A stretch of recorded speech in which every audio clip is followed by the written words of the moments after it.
How you doing, folks? It's Joe Value here for Cold Bear Sports on Tuesday evening with two selections for tomorrow. But before I get on to them, just touch on the YouTube and the Patreon service. Last Saturday was the last time I was on the YouTube channel and picked out two horses. Two of them finished second. Protected Guest just wasn't quite good enough to get on terms with the favourite. And then Ocean Lion just getting chinned on the line at Kempton, which was a little bit unlucky. He looked all over the winner, but I took it handy the last few days, and for the YouTube, and I said I'd come on here now and give a few for tomorrow that have good chances. Just to touch on the Patreon service, I tipped up two horses there today, but unfortunately I put them in a double. The first one, Immortal Fame, ran no sort of race whatsoever. Stepping up and trip, I thought that'd suit him well with the good young jockey Dylan Kitts, but never going the yard. Just couldn't get a tune out of it at all. And I don't know why. It just someone knew, obviously, because it drifted like an absolute barge. But it was a bit too short of a price this morning. But I knew it would drift out. But when I looked at the betting at the exchanges at 10:30, 11 o'clock this morning, I said, "Oh, I don't like this at all." He went out to near enough 3-1 on that. So I thought he'd be entitled to be around 2-1, but never rose a gallop. So we just move on. And the other one I had in the double was Wonderwall. That one beat the odds on shot of Nicky Henderson's. Really good horse, I think, and getting quotes now of 20-1. As big as 33s, I think, in one place for the Ballymore. Could be a lively outsider because once he tidies up, he's jumping a bit. I think he's going to be a right good horse, that Wonderwall. He has a serious engine, really, really strong stayer. And listen to the connections after the race.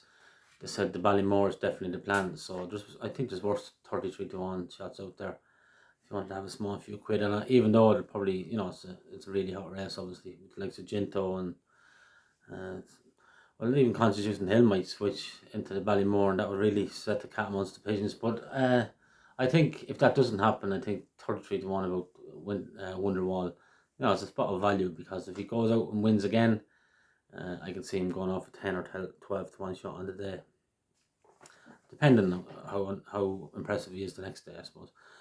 But so disappointing start, obviously, to the Patreon service.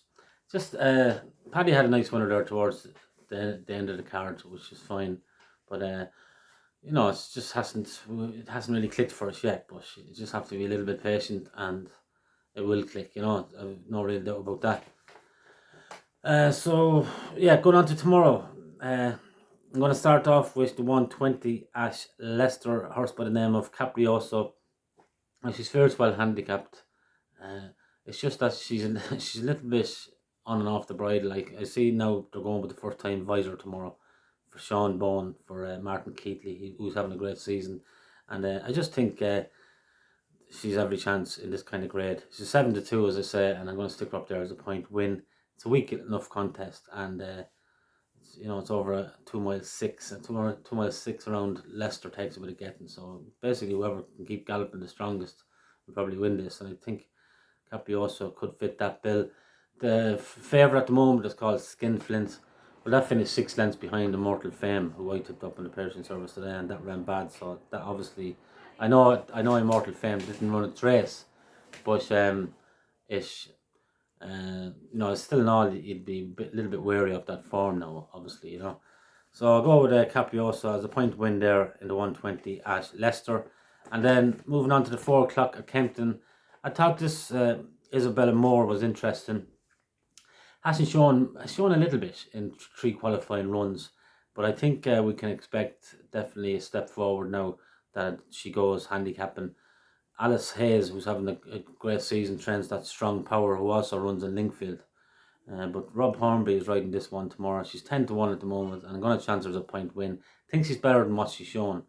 And I also think I'm right in saying that Isobel Moore is actually the grandmother of Alice Hayes, the trainer. So obviously they named the Isobel Moore in her honour. So when you're doing things like that, you expect them to be handy enough. Like, you're not going to just give it to horse with no ability whatsoever. So look, it's a shot in the dark. I'll put her up there as a point win. Isobel Moore in the, what time is it? The 4 o'clock there, yeah, at Kempton at 10-1. So whatever you're doing, bet safe. Enjoy the sport and stick with us, and the winners will start flowing again, please God. So that's it. Joe Value for Cold Beer Sports. All the best. I'll talk to you tomorrow.